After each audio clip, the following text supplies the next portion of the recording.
Welcome to The Art of Medicine, the program that explores the arts, business, and clinical aspects of the practice of medicine.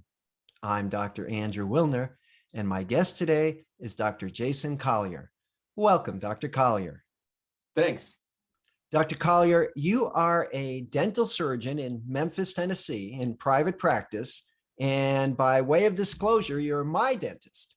And I have to say that because even though we've spent a fair amount of time together, most of our conversations have been, pretty much one way. Either I've had a mouthful of tools or I've been under anesthesia. So this is actually a rare opportunity to kind of have a back and forth. So right. I understand that you have an interesting story to tell about what it means to be Jason Collier.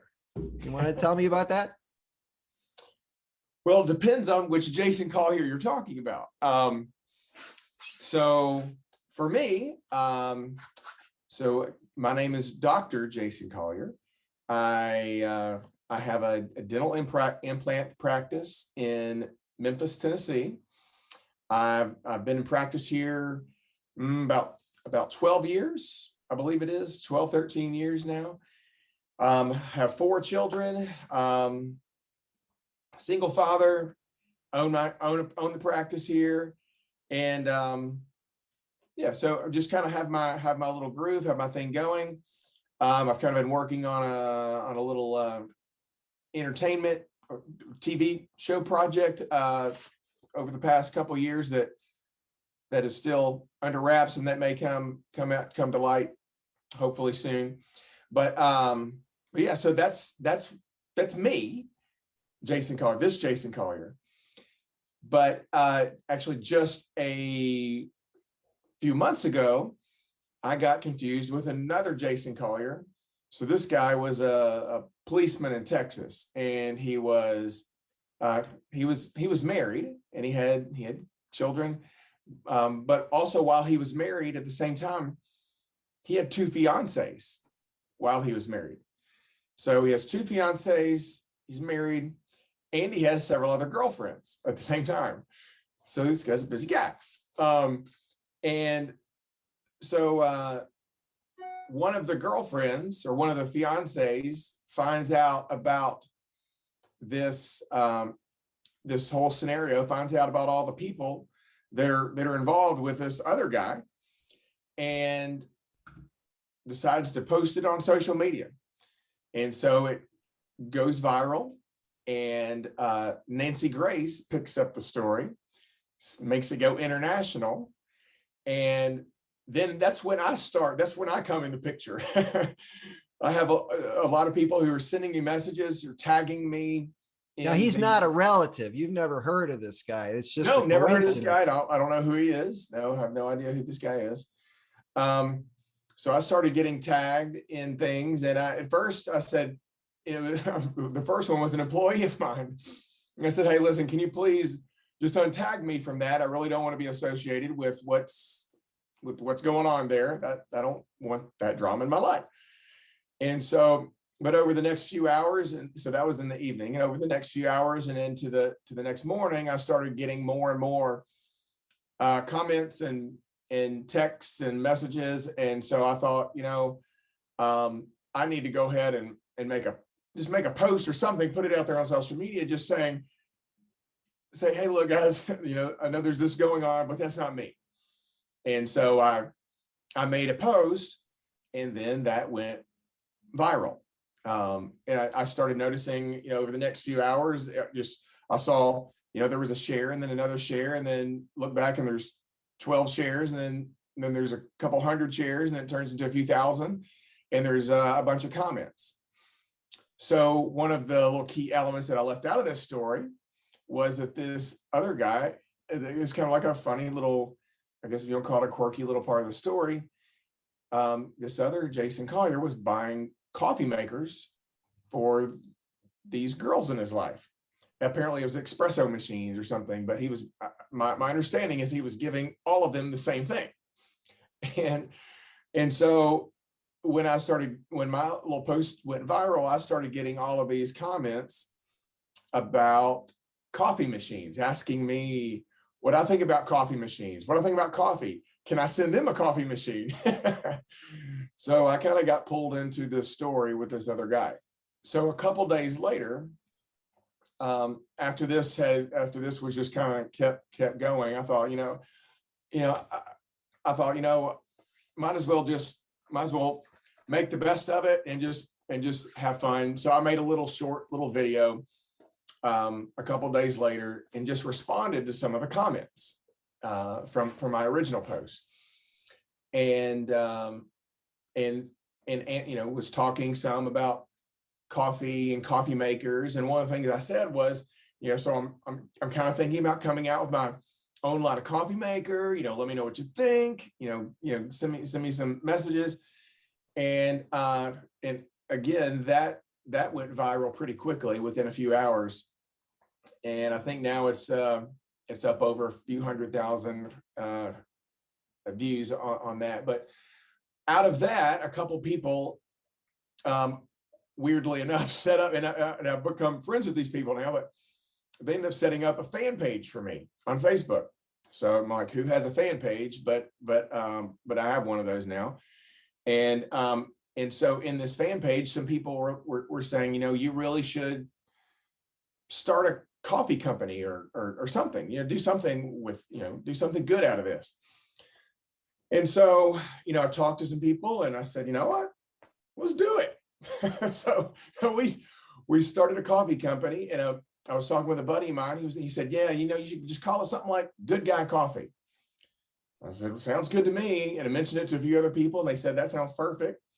So we have a coffee company called GoodGuy Coffee, and we decided to give all of the profits to charity. So all of our profits that are coming in are going to be going to 7 different charities. So you can feel doubly good when having a cup of coffee. Not only does the coffee taste good, but you're giving something to charity at the same time. That's right. You're right. And so this kind of thing, this thing just kind of took a life of its own, really. I still sit back and kind of laugh about it whenever I really sit and think about it, or I tell the story to people. How within a few days, I went from just kind of doing my normal little thing to somehow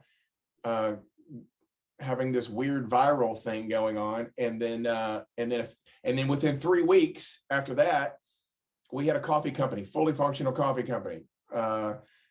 Everything in place, e-commerce website. People were buying stuff. We had T-shirts for sale. Wow! And so we had it all set up with some help of a lot of great people. I worked with a couple business consultants. Some of the people in the Facebook group. Everybody was kind of coming behind me and offering help on this and help on this. We worked on logo designs and mission statements, and we talked about the charities that we would like to be involved with. And so everybody just really kind of came behind this. This is kind of a community effort, in my opinion. It was just kind of an outward expression of a lot of things to do something greater than me, really. Well, it's kind of, the power of the internet. I hadn't thought of this, but when I was an intern back in 1981, I rotated at Long Beach Memorial Hospital. And I was pretty new to this game, and I would call for lab results or something. And I'd say, well, this is Dr. Wilner. They go, oh, Dr. Wilner, what can I do for you? And everybody was so nice and extended themselves to me. Finally, I found out that there was a obstetrician who worked at that hospital, whose name was Dr. Wilner, which is a very unusual. There aren't too many Dr. Wilners around. Right. And I guess he was about my age now, and he was well loved. He'd been there for decades. And so people thought it was him on the phone when it was me. So I kind of had the opposite experience of at least benefiting, from a mistaken identity, because he was the good guy. I was a nobody. Yeah. And you were the new guy. And I was the new guy. So that was very nice. But, we had no internet back then. So now this other Jason Collier, and you two became confused. And all of a sudden, you're famous on the web. So you've been able to channel all that attention into a new company for charitable purposes. That's pretty interesting. Yeah. You know, I've always kind of taken the way I try to look at things, you know, there's going to be negative things that come into my life that have come into my life all throughout my life. And I haven't always done this perfectly, but yeah, I mean, I try to teach my kids this. So I have 4 children. I try to teach my kids, instill in them, you know, when something comes into your life, you have 2 options, really, two general options. You can look at the negatives in that instant, or you can look at, okay, what are the positives? There's something positive here. And I tell this story to my kids. So I used to not like apples. Ever since I was a kid, I never liked them. While all my friends loved apples, and they'd eat apples and peanut butter and apples and honey and apples and, you know, and all this other stuff, I just never could get over the taste of apples. I hated them. And so when I was a young adult, I thought, you know what, somebody gave me an apple for Christmas, and it was somebody that I respected and I liked. And I was like, you know what, I'm going to eat this apple, and I'm going to look at what is it in this apple that people like. What is it that people like about these apples? So I took a bite of it, didn't like it. still hated the apple, but I just had in my mind, okay, what is it? What is the people like? Okay, I can taste some sweetness. I can taste some, you know, it's juicy and okay, and it's kind of crunchy. I still don't like it, but I still can't get over the whole texture of it. But I kept looking at, okay, what is it that people like about it? So I got to the end of the apple, and guess what? I still didn't like the apple, but I tried it a few more times. I tried another apple, and I tasted it, and I kind of didn't like it, but I tasted something a little bit different. It's a little bit tart, sweet, juicy, and I was like, okay, I can appreciate this a little bit. After 2 or 3 more, I began to develop a taste for apples, but it was because I was looking for the positives in a situation rather than focusing on the negatives, and I brought something new and good into my life. And I kind of try to take that, I guess, in a lot of circumstances, and I try to look more at the positives, and did the same thing in this situation. What can I do to spin this, turn it into something good? Like going to the dentist. It's like, that's right. How can I make this into a positive experience, right? That's right. It's I mean, you can look at the negatives. There's a lot of negatives. I mean, you know, I'm not going to lie, you know, but there's also, I mean, there's a lot of positives too, you know. Yeah, I can chew much better now. Thank you. Good. Yeah, you're welcome. I'm glad. So if I was interested in finding this Good Guy Coffee, where do I go look? So we have a website. So as of right now, we've only been in business for, I think, 3 months. So we're strictly right now, we are online, and our website is www.goodguy.coffee. Goodguy.coffee. Most people don't know that you can have a website that ends with .coffee, but we have one. So it's www.goodguy.coffee, and we're on Instagram. Oh, so there's no .com at the end. There's no .com. So coffee is its own domain. Okay. That's right. I like that. So that's what sets us apart. Goodguy.coffee. Well, that's pretty easy. So our coffee it's all fair trade coffee. It's fully organic coffee.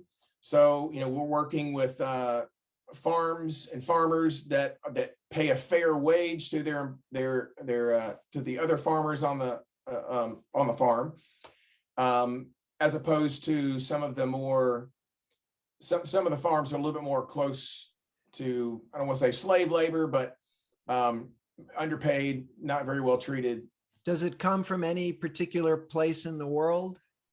Currently, we're getting coffee from Guatemala. So Guatemala is pretty well known for having some of the best coffee in the world. And I've had a number of people try our coffee, including the news team at Birmingham News. And several of the people on their team said that this is the best coffee that they've ever tried. So, and I've heard that from a number of people. And I really enjoy my coffee, but I kind of think, well, am I just biased? But it really is a fantastic coffee. So you should try some at www.goodguy.coffee. But we're also on Instagram. On Instagram? Instagram at goodguy.coffee also. So if you forget the website, you can look at our Instagram. One more question I had was, how did you choose the charities? Why those particular charities? That's a great question. And I have a list of those charities on our website, and anyone can obviously go on our website and check that out. By the way, this is what our bag of coffee looks like. And that's what we designed in just a couple weeks. And so how did we come up with the charities? It all came from the little fan page group on Facebook. And the group is Jason Collier, the Good Guy. Again, I didn't set this up. Somebody else did. And then some other people joined that group and said, hey, and they reached out to me and said, hey, you really should to join this group. They want to do some things to help you. So I joined the group too. So it really came out of there. When we started talking about the coffee company and the name and the logos, and we talked about, we're going to be giving all profits to charity. And then we decided, you know what, we need to come up with some charities. What are some good, meaningful charities that we're deeply attached to? And I wanted it to be not just about me. I wanted it to be something that was about that community that was getting this started. So I just kind of reached out, and everybody was fine. Everybody pitched in. I mean, we had some people who threw out a dozen charities, and then some people who threw out one or two. And so I really just kind of took, we just kind of took some of the top ones that came out of those recommendations. And that's where we chose our 7. So one last question, I have some reservations about your newfound fame. Is this going to make it more difficult to get an appointment? It may be more difficult to meet me for a cup of coffee after an appointment, but not for an appointment itself. Okay, so you're still the private practice of dentistry is still continuing 100% as before. We're still rolling. Yeah, we're still going full steam ahead, and so not slowing down at all. All right, it's reassuring. If this, well, I can't talk much about the TV show, but that'll come later. Yeah, and that'll be fascinating because entertainment and dentistry, those two words aren't often in the same sentence. So I'm really looking forward to hearing more about that. Well, Dr. Jason Collier, thank you very much for joining me today on The Art of Medicine. Thank you, Dr. Wilner. Thank you so much. It was fun.